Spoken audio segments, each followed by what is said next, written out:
This is Resonance 104.4 FM. Flipping marvellous. I'm Nick Hennegan and welcome to another slice of Literary London. For the next 30 minutes, also, of course, if you're listening on bohemianbritain.com, how you doing? Yeah, the next 30 minutes. I'm actually in a pub, by the way. I should just point out if it sounds a bit different. They're really behaving. I'm in the barn. Not many pubs in London have got barns. Yeah, this one has. It's also got a wood burner in the corner. I'm sure it's that, proper eco wood. Yes, it is. I'm on my own in the barn. At the a pub called the Cross Keys on Blackline Lane in Hammersmith. W6, I think we're W6 here, aren't we? Yeah. So, yes, pop down and say, Nick says hello, because he does his radio show in the pub. And I thought I should do this in a pub this week because, well, we've celebrated his life before. But, of course, it's October, where I'm recording this. I'm not sure when you're listening to it. Excuse me. And on the 27th of October in 1914 was born a Welshman. Now I hear you cry. It's all right, don't cry. It's not worth it. Yes, it's Literary London. Why are you talking about a Welshman? Well, of course, the Welshman I'm talking about is, of course, the poet Dylan Thomas, who spends an awful lot of time in London. As he used to say, he needs London for clubbing and drinking and talking. But he also used to say he could only really write it effectively in Wales. So, a kind of a man, or I'm a man of his own heart, really. I kind of understand that sentiment, having been to Wales myself as a child. And in fact, that's still where we tend to go now. Well, that is absolutely where we go for our holidays to Wales. Clannon. How you doing? How's the White Swan? But that's another story. So Dylan Thomas, we're going to celebrate his genius. He was born, as I say, 27th of October 1914 in Swansea in South Wales. His father was an English literature professor at the local grammar school in Swansea. And Dylan says that as a young boy, his father would often recite William Shakespeare to him in bed, a bedtime story, which kind of, he says, gave him his love for the rhythmic ballads, like sort of people like Gerald Manley Hopkins and W.B. Yeats and Edgar Allan Poe. He left school at 16, became a junior reporter for the South Wales Daily Post. By December 1932, he had left his job at the Post and decided to concentrate on his poetry full-time. It was this time, sort of in his late teens, really, that Thomas wrote more than half of his collected poems. But then in 1934, when the boy was 20, Dylan Thomas moved to London. He won the Poets' Corner Prize and published his first book, 18 Poems, published, I do believe, by the Fortune Press. Yes, in the same year, and it came out to great acclaim. The book drew from a collection of notebooks that Dylan had written years earlier, as would many of his most popular books. And in fact, when was it? 5 years ago, I was at an auction for a Dylan Thomas notebook that had been unearthed in the States. And it was a very exciting time. Yes, I went in for the auction. I just stood at the back, obviously. My threat was opening would have done nothing, but it was great to know, and actually to see one of Dylan's notebooks in the flesh. So he's a fantastic writer. But I suppose unlike his contemporaries Eliot and Auden, Thomas was not really concerned with discussing social and intellectual issues in his writing. And of course, he was always aware, I do believe, from the bits I've read about him and talking to his relatives, he was always aware of the fact he never went to university, having left school at 16. So his writing was sort of, instead sort of inhibited or exhibited intense lyricism and very charged emotion. So in a sense, perhaps he had more in common with the romantic tradition. He described his technique in a letter. He wrote, "I make one image," although make is not the right word. "I let perhaps an image be made, emotioning in me, and then apply to it what intellectual and critical forces I possess. Let it breed another, let that image contradict the first, make of the third image bred out of the other two together a fourth contradictory image, and let them all, within my imposed former limits, conflict." There you go. It's pretty cool, isn't it? Mark Schmidt talked about, the intellectual and writer Mark Schmidt talked about Thomas's work. He said, "There's a kind of authority to the word magic of the early poems. In the famous and popular later poems, the magic is all show. If they have a secret, it's the one we all share, partly erotic, partly elegiac. The later poems arise out of personality." And of course, his poems are fantastic. But what I actually quite like as well is his stories. And so, we're gonna kind of flit around a little bit. There's a friend of mine who I met. He's now a friend, I should say. I met an actor called Guy Masterson, who is a performer, solo performer. And he's also a director. In fact, he's got a show on Broadway that he directed at the moment called The Shark is Broken. Yeah, all about Jaws. I'm quite excited as well because I wrote or adapted and directed a version of A Christmas Carol. And Guy came and did a reading for me. And then we decided to make it into a full-on production. It was about 4 years ago. And since then, it's toured the UK, it's toured Europe. And in December this year, it opens off-Broadway in New York. Yes, I'm probably going to have to go over, aren't I? Huh? Yeah. Yeah, don't worry, I'll take my microphone. And so Guy Masterson as well, sort of related. I think he's the nephew of Richard Burton, the great actor, and he's a great fan of Dylan Thomas. And I met Guy actually through another Welshman called Griff Rhys-Jones, who is a writer and a performer, a comedian, known in this country certainly for Not the 9 O'Clock News, a comedy show a few years ago. He's a great character. In fact, I had quite a few chats with him in his kitchen in London. I might replay those if he doesn't mind, because he also has a lot to say about Dylan Thomas and being Welsh and being an artist, of course. But that is for later. And then another artist who I came across when I did a version of Under Milkwood in the Wheatsheaf pub in London, which is where the London Literary Pub Crawl starts. That's how I got to know. I got involved with Griff. Griff Rhys-Jones was arranging the centenary of Dylan Thomas's birth, and they asked me to get involved because I'd written the London Literary Pub Crawl. And the pub crawl starts in the Wheatsheaf pub in Fitzrovia, which is actually where Dylan met his wife, Caitlin. It was love at first sight. You'll have to come on the Literary Pub Crawl. It goes out every Saturday at 5 o'clock if you want to know the whole details, because I haven't got time to tell it all here. But it's a brilliant place. And I did Under Milkwood up there. And we only ran it for a week or so. And Dylan's family came as well. And then there was a woman came up to me and she said, "Have you got room?" And we'd sold out. And she said, "Look, I'm really, really keen to get in." And one of the actors behind me said, "It's all right, Cerys Matthews can come in, can't she?" And it took me a while to realise, of course, Cerys Matthews, the famous musician, she now also presents a radio show. So her and her husband and her kids had to sit behind the bar because we'd run out of space.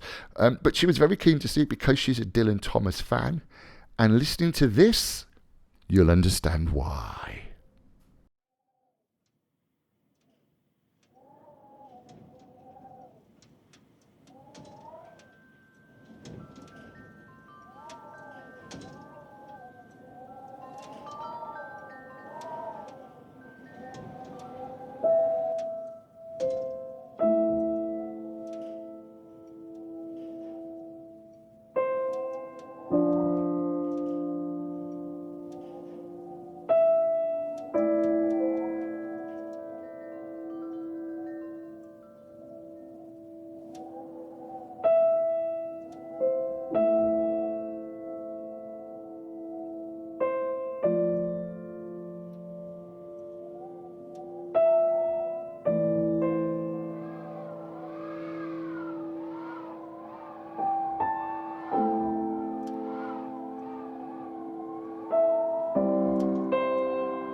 and years ago, when I was a boy, when there were wolves in Wales, and birds the colour of red flannel petticoats whisked past the harp-shaped hills, when we sang and wallowed all night and day in caves that smelt like Sunday afternoons in damp front farmhouse parlours, and we chased with the jawbones of deacons the English and the bears. Before the motor car, before the wheel, before the Duchess-faced horse, when we rode the daft and happy hills bareback, it snowed and it snowed. But here a small boy says, "It snowed last year too.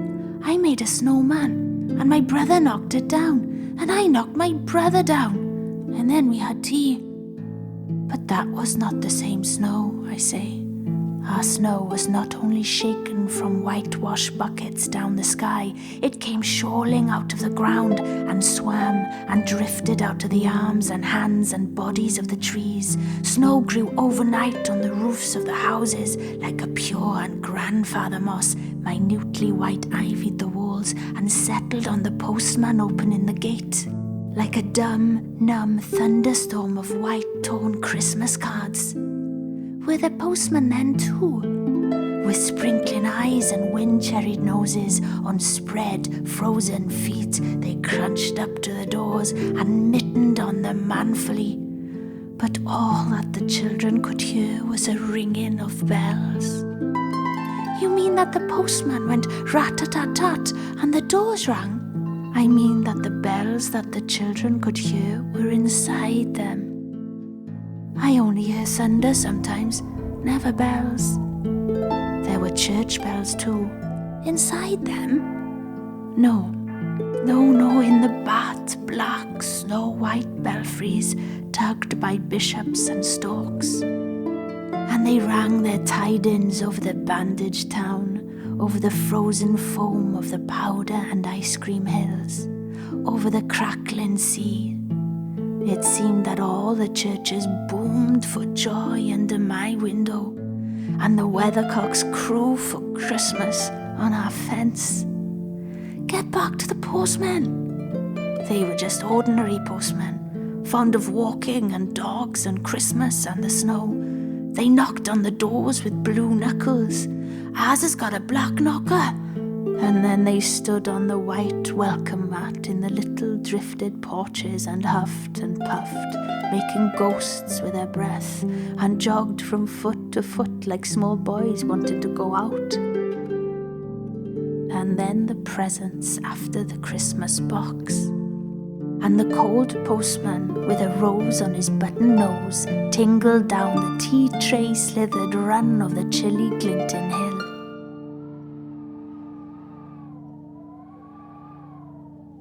He went in his ice-bound boots like a man on fishmonger's slabs. He wagged his bag like a frozen camel's hump. Dizzily turned the corner on one foot, and by God, he was gone.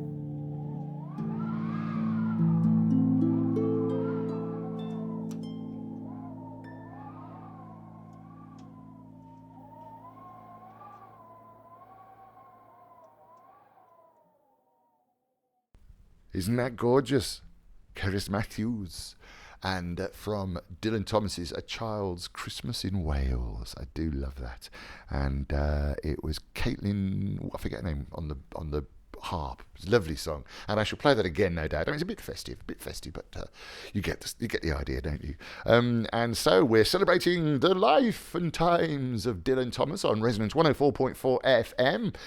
This is Literary London. I'm Nick Hennegan, also on bohemianbritain.com. As always, if you've got any events happening that you'd like me to talk about or like me to come to, or we can have a chat on Zoom and use the video on YouTube, then do please get in touch. You can either get me at radio@mavericktheatre.co.uk, radio@mavericktheatre.co.uk, or I've got a new email now. Oh yeah, Nick, N-I-C-K, that's me, nick@bohemianbritain.com.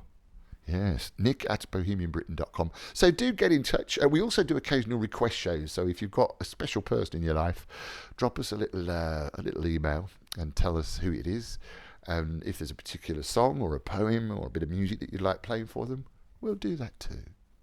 But now we come to Dylan Thomas's stories. As I mentioned before, Guy Masterson is an award-winning actor, and I consider him a friend now. He's also acting in my version of A Christmas Carol, which I wrote and directed, and he's touring the UK this Christmas, and it's opening on Broadway, or off Broadway, I should say, officially, in New York in December. A great fan of Dylan Thomas. He does a fantastic Under Milkwood. But this is one of Dylan's stories. I love this. It's called A Visit to Grandpa's. In the middle of the night, I woke from a dream full of whips and lariats as long as serpents and runaway coaches on mountain passes and wide windy gallops over cactus fields, and I heard the man in the next room crying, "Gee up!" and "Whoa!" and trotting his tongue on the roof of his mouth. It was the first time I had stayed at Grandpa's house. The floorboards had squeaked like mice as I climbed into bed, and the mice between the walls had creaked like wood, as though another visitor were walking on them. It was a mild summer night, but curtains had flapped, branches beaten against the window. I had pulled the sheets over my head, and soon was roaring and riding in a book. "Whoa there, my beauties!" cried Grandpa. His voice sounded very young and loud, and his tongue had powerful hooves, and he'd made his bedroom into a great meadow. I thought I would see if he was ill, or had set his bedclothes on fire, for my mother had said that he lit his pipe under the blankets, and had warned me to run to his help if I ever smelt smoke in the night.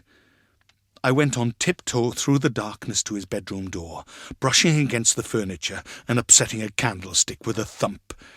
When I saw there was a light in the room, I felt frightened, and as I opened the door, I heard Grandpa shout, "Gee up!" as loudly as a bull with a megaphone. He was sitting straight up in bed and rocking from side to side as though the bed were on a rough road. The knotted edges of the counterpane were his reins. His invisible horse stood in a shadow beyond the bedside candle. Over a white flannel nightshirt, he was wearing a bright red waistcoat with walnut-sized brass buttons. The overfilled bowl of his pipe smouldered among his whiskers like a little burning hayrick on a stick. At the sight of me, his hands dropped from the reins and lay blue and quiet. The bed stopped still on a level road. He muffled his tongue into silence, and the horses drew softly up. "Is there anything the matter, Grandpa?" I asked, though the clothes were not on fire. His face in the candlelight looked like a ragged quilt pinned upright on the black air and patched all over with goat beards. He stared at me mildly, then blew down his pipe, scattering the sparks and making a high wet dog whistle of the stem, and shouted, "Ask no questions!" After a pause, he said slyly, "Do you ever have nightmares, boy?" I said, "No." "Oh, yes, you do," he said. I said I was woken by a voice that was shouting to horses. "What did I tell you?" he said. "You eat too much. Who ever heard of horses in a bedroom?" He fumbled under his pillow, brought out a small tinkling bag, and carefully untied its strings. He put a sovereign in my hand and said, "Buy a cake." I thanked him and wished him good night, and as I closed my bedroom door, I heard his voice crying loudly and gaily, "Gee up! Gee up!" and the rocking of the travelling bed. In the morning, I woke from a dream of fiery horses on a plain that was littered with furniture, and of large, cloudy men who rode 6 horses at a time and whipped them with burning bedclothes. Grandpa was at breakfast dressed in deep black. After breakfast he said, "There was a terrible loud wind in the night," and sat in his armchair by the hearth to make clay balls for the fire. Later in the morning he took me for a walk through Johnstown village and into the fields on the Llansteffan road. A man with a whippet said, "There's a nice morning, Mr. Thomas." And when he had gone, leanly as his dog, into the short-treed green wood he should not have entered because of the notices, Grandpa said, "There, do you hear what he called you? Mister?" We passed by small cottages, and all the men who leant on the gates congratulated Grandpa on the fine morning. We passed through the wood full of pigeons, and their wings broke the branches as they rushed to the tops of the trees. Among the soft, contented voices and the loud, timid flying, Grandpa said, like a man calling across a field, "If you heard those old birds in the night, you'd wake me up and say there was horses in the trees." We walked back slowly, for he was tired, and the lean man stalked out of the forbidden wood with the rabbit held as gently over his arm as a girl's arm in a warm sleeve. On the last day but one of my visit, I was taken to Llanstefan in a governess cart pulled by a short, weak pony. Grandpa might have been driving a bison, so tightly he held the reins, so ferociously cracked the long whip, so blasphemously shouted warnings to boys who played in the road, so stoutly stood with his gaitered legs apart, and cursed the demon strength and wilfulness of his tottering pony. "Look out, boy!" he cried when we came to each corner, and pulled and tugged and jerked and sweated, and waved his whip like a rubber sword. And when the pony had crept miserably round each corner, Grandpa turned to me with a sighing smile. "We weathered that one, boy." When we came to Llanstefan village at the top of the hill, he left the cart by the Edwinsford Arms, and patted the pony's muzzle and gave it sugar, saying, "You are a weak little pony, Jim, to pull big men like us." He had strong beer, and I had lemonade, and he paid Mrs. Edwinsford with a sovereign out of the tinkling bag. She inquired after his health, and he said that Llangadach was better for the tubes. We went to look at the churchyard and the sea, and sat in the wood called the Sticks, and stood on the concert platform in the middle of the wood, where visitors sang on midsummer nights, and year by year the innocent of the village was elected mayor. Grandpa paused at the churchyard, and pointed over the iron gate at the angelic headstones and the poor wooden crosses. "There's no sense in lying there," he said. We journeyed back furiously. Jim was a bison again. I woke late on my last morning, out of dreams where the Llanstefan sea carried bright sailing boats as long as liners, and heavenly choirs in the Sticks, dressed in bards' robes and brass-buttoned waistcoats, sang in a strange Welsh to the departing sailors. Grandpa was not at breakfast. He rose early. I walked in the fields with the new sling, and shot at the towie gulls and the rooks in the parsonage trees. A warm wind blew from the summer points of the weather. A morning mist climbed from the ground and floated among the trees and hid the noisy birds. In the mist and the wind, my pebbles flew lightly up, like hailstones in a world on its head. The morning passed without a bird falling. I broke my sling and returned for the midday meal through the parson's orchard. Once, Grandpa told me, the parson had bought 3 ducks at Carmarthen Fair and made a pond for them in the centre of the garden, but they waddled to the gutter under the crumbling doorsteps of the house and swam and quacked there. When I reached the end of the orchard path, I looked through a hole in the hedge and saw that the parson had made a tunnel through the rockery that was between the gutter and the pond, and had set up a notice in plain writing, "This way to the pond." The ducks were still swimming under the steps. Grandpa was not in the cottage. I went into the garden, but Grandpa was not staring at the fruit trees. I called across to a man who leant on a spade in the field beyond the garden hedge. "Have you seen my Grandpa this morning?" He did not stop digging, and answered over his shoulder, "I seen him in his fancy waistcoat." Griff, the barber, lived in the next cottage. I called to him through the open door. "Mr. Griff, have you seen my Grandpa?" The barber came out in his shirt-sleeves. I said, "He's wearing his best waistcoat." I did not know if it was important, but Grandpa wore his waistcoat only in the night. "Has Grandpa been to Llanstefan?" asked Mr. Griff anxiously. "He went there yesterday in a little trap," I said. He hurried indoors, and I heard him talking in Welsh, and he came out again with his white coat on, and he carried a striped and coloured walking stick. He strode down the village street, and I ran by his side. When we stopped at the tailor shop, he cried out, "Dan!" And Dan Taylor stepped from his window, where he had sat like an Indian priest, but wearing a derby hat. "Di Thomas has got his waistcoat on," said Mr. Griff, "and he's been to Llanstefan." As Dan Taylor searched for his overcoat, Mr. Griff was striding on.